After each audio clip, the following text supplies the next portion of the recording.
What's going on, everybody? This is Chris Classic dropping the car vlog. I'm on the way to work. Hope you guys are having a wonderful day. It's Friday. It's payday for a lot of people. It's payday for me, so I'm grateful for that. I'm grateful for another day. I'm grateful for being in the right mind. You know, nobody tells you to remember that God loves you, Christ loves you, and I love you as well. You know, praying for people's perseverance, praying for people's fortitude to go forward with a lot of things that are going on in this thing called life. We all go through trials and tribulations, some more than others. Some we feel like we deserve the things we get, some we feel like we don't. So, you know, it's all love, and I pray that we lean to God's understanding over our own, because ours can just switch so quick, man. It's so quick, you know. Sometimes we can be so inconsistent with our emotions, so always remember that. Make sure you subscribe to the Taking On Podcast, where I talk about professional wrestling topics. Make sure you also subscribe to C3 Ultimate Wrestling. It's me and my wife's professional wrestling company. If you guys are on Facebook, you guys have seen what's been going on the Facebook page that is run by the board and the YouTube page that is run by the board. But make sure you still support as we trying to handle some things for real. July 6th is our next show, second show of the year, called Red Fighting Blues, Independence Day weekend. Make sure you get your tickets to the show. It's in Crown Point, Indiana. Start time at 1:15. Fireworks in the afternoon, and then see real ones at night with your friends and families and loved ones. I wanted to talk about my favorite finishers, or finishers that I like to see. Now, I wanna explain and elaborate more on the difference between a finishing move and a signature move. The finishing move is in the name in itself. The finishing move is usually the move that finishes matches. Like, you know that if it's there, I would say 9 times out of 10, but the way everybody kick out of finishes, I say 6 times out of 10, it's the end of the match. That is the finisher. The finisher is the period. It is the exclamation point. It could even be the question mark in the sentence. It's the end of the match. That's what people see, and then they know that either it's the end or, you know, so that's what a finisher is. A signature usually is the move that leads to the finishing move. For example, John Cena does the 5-knuckle shuffle. That's his signature move. His finishing move is the attitude adjustment, the AA, formerly known as the FU. So that's what that is. When Undertaker does the choke slam, that is more of his signature. Now, he's finished matches. He's used it as a finishing move, yes. But usually, when he does a choke slam, that is his signature move. His finishing move is the tombstone pile driver. That's his finishing move. Goldberg, when he does the spear, as devastating as it looks, that is his signature. His finisher is the jackhammer. Usually, when the signature is hit, that means the finisher will follow shortly. Wanted to say that real quick. So, because sometimes I do see people, oh, he's hitting him with his signature move. But usually that's what it is. You know, I know there was a little bit of a time where people said signature was the finisher, but usually how I explain it is, the signature is what's going into the finisher, because you're finishing the move. The finishing move, especially nowadays, usually is not really different, because a lot of people either use the same thing or whatever, but usually it's something to finish a match. Now, when it comes to finishing moves, a lot of things are different. Jake the Snake Roberts used the DDT as his finishing move, but now it's a transitional move, or it could be used as a signature move, because a lot of people kick out of DDTs. It's not a lot of people who use the DDT as a finisher, the standard DDT. You know, Harley Race used to do a vertical suplex. The regular suplex was his finishing move. A heart punch used to be a finishing move. These are moves that basically, I guess, evolved to signatures, or devolved, if you will, because I do feel like a DDT is still a finisher. I do feel like it's still a finisher. You're falling on your head, but, you know, super kick, sweet chin music, what Shawn Michaels does. Finisher. Some people still use it as a finisher, but nowadays people use it as a punch, literally as a punch. You get what I'm saying?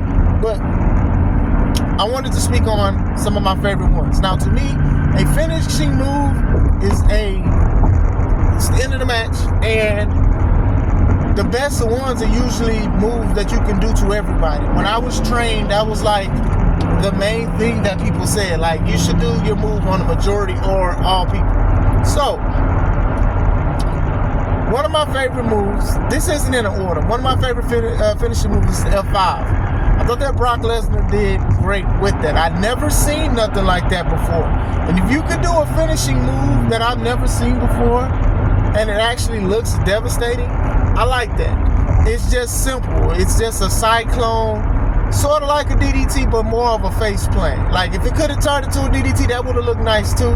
I know Edge had like a low version of it with I don't know what you call it, the Edge-O-Matic. It's something, but still, it didn't look as devastating. But still, he's just throwing a grown man, what is he, 6'4"? Throwing a grown man 6'4", the face plant onto the canvas. Now, I know when he did it to Big Show a couple of times, Big Show would like literally land on his back, and it looked crazy. It looked like a twisting attitude adjustment.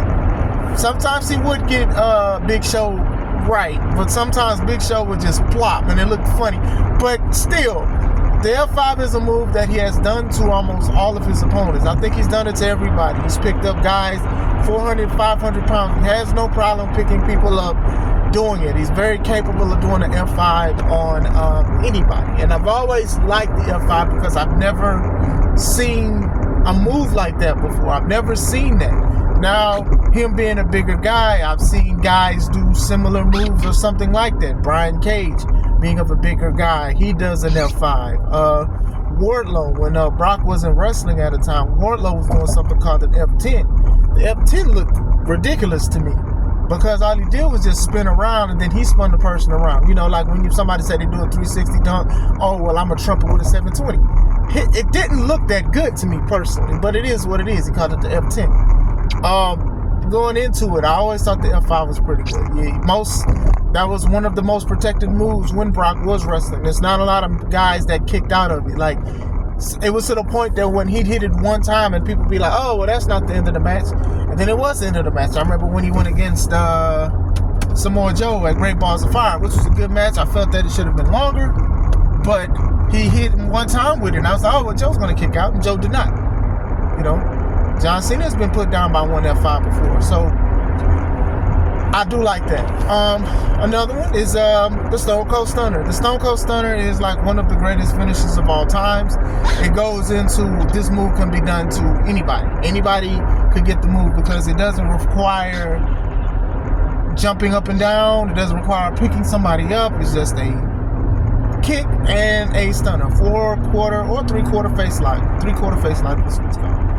And you sit down and you stun him. Now, it's believable because if it's done right, his arms is going around your neck. And if you hit yourself in the neck, you know, you go through a neck thing, could hurt. You could be stunned. Okay, I know, it's more of pomp and circumstance, but you get what I'm saying when I say it. Still, people do it to this day.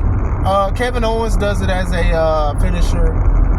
John Cena used to do like a springboard one for what reason, and it wasn't a finish, and I remember Stone Cold was mad at that.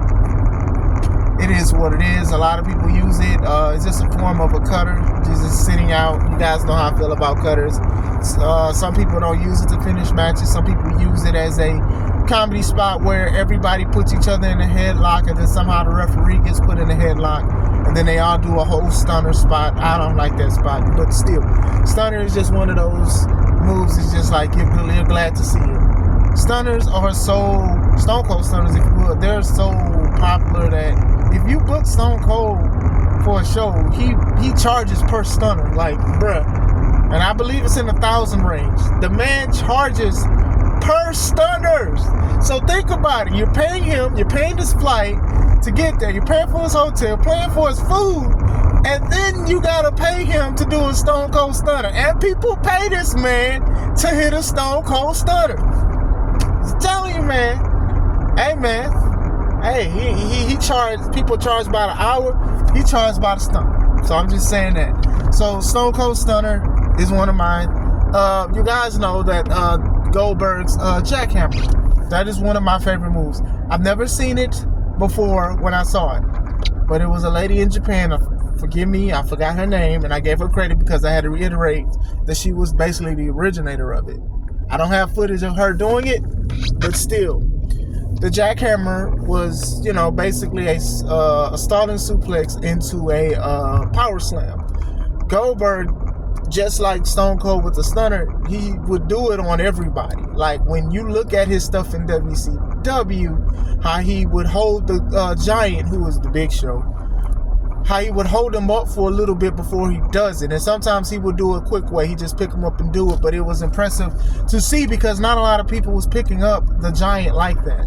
Wasn't a lot of people doing that. I remember even Sting would do like a half body slam to the Giant, and it didn't look good. So for like Goldberg to do it on him, or another guy named Reese, the tall guy that was in the Ravens flock, he was 7'3", 7'4", and the way Goldberg would just pick them up like it was nothing. Like when he would go against bigger guys like Ming and the Barbarian, guys that was like 300 pounders at the time, and pick them up like they was nothing and walk with them was impressive. But to see like big guys, 7 foot, 500 pounds, allegedly 400 pound guys, look crazy. Even when Goldberg came back to go against Brock at Survivor Series to do their rematch, the way he held Brock Lesnar up for a long time was impressive. It was very good. The worst one he did was against the Undertaker when they went to Saudi Arabia. It was horrible because they was tired of his bleeding.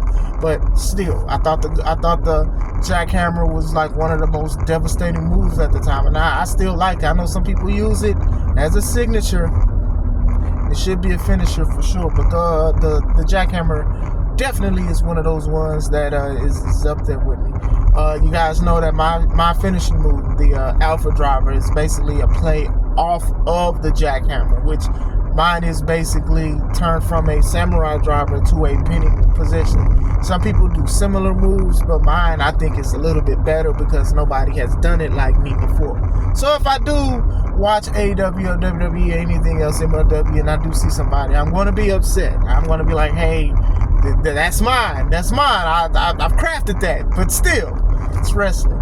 I think I got one more I can say. Well, RKO. Now, I'm going to call it the RKO, which is a cutter, but I'm going to say it because when Randy hits it, that's usually the finish. I've seen a lot of people do springboard cutters. I've seen people do all kind of other cutters, and they don't finish the match. Cody does a move called the Cody cutter, which is basically he goes off the second rope and then fall back. Sometimes it looks good, sometimes it looks crappy because of the positioning and stuff. But I think Randy has made that move his own as the RKO. They had memes that he was doing RKOs out of nowhere. They had things where they would digitize him RKOing people who would fall. And even WWE, they took advantage of it and made videos and TikToks and Vines when Vines was a thing and stuff like that. But I think that when Randy hits that, a lot of people know that that's the end. The way he does them. I remember Seth tried to do the curb stomp, and then he literally just stopped him in midair and then just launched him to do a RKO. I remember when Evan Bourne tried to do a 450, a shooting star splash, and then when he cleared the shooting star, and the cameraman deserved a raise, but Randy caught him in the RKO. I remember, I believe, was it? What's his name? Carlito tried to do like a springboard or something and turned around into the RKO. Somebody tried to do a moonsault, and Randy Orton did an RKO following from the full cleared moonsault. So RKO is definitely on my list for one of the ones because that's a move that he can do to everybody. The way he does. I remember Undertaker tried to choke slam him, and then he just turned it into an RKO. Like Jeff Hardy tried to do a twist of fate, and he turned it into an RKO. Like, to me, that's good because it did literally come out of nowhere. So that was pretty dope. The last one, I would say, I have a lot, but still, Tombstone Power Driver by The Undertaker, and even Kane. I thought that was it. You're landing on your head. Like, honestly, a standard Power Driver is a finisher. You know what I'm saying? You're landing on your head. I know a lot of people, they use it for Canadian destroyers and all this other stuff, but I always thought the Tombstone Power Driver, especially when the Undertaker would jump up and mess his knees up, I always thought that was devastating. Now, knowing that it is safe, still it looked devastating. And then I remember one time he did it to Mark Henry when him and Kurt Angle was feuding, and then a lot of people was like, there's no way, but the way he just did it, I was like, oh my goodness.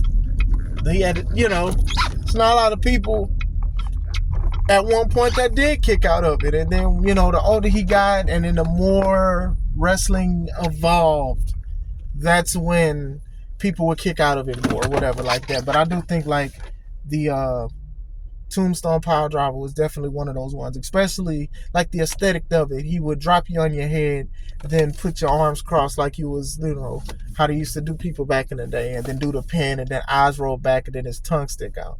I always thought that was pretty devastating. But those are some of my top finishing moves I just put up to work. So let me know, what are some of you guys' favorite moves? Let me know. Hope you guys have a wonderful day. This is Chris Classic. Just take it home.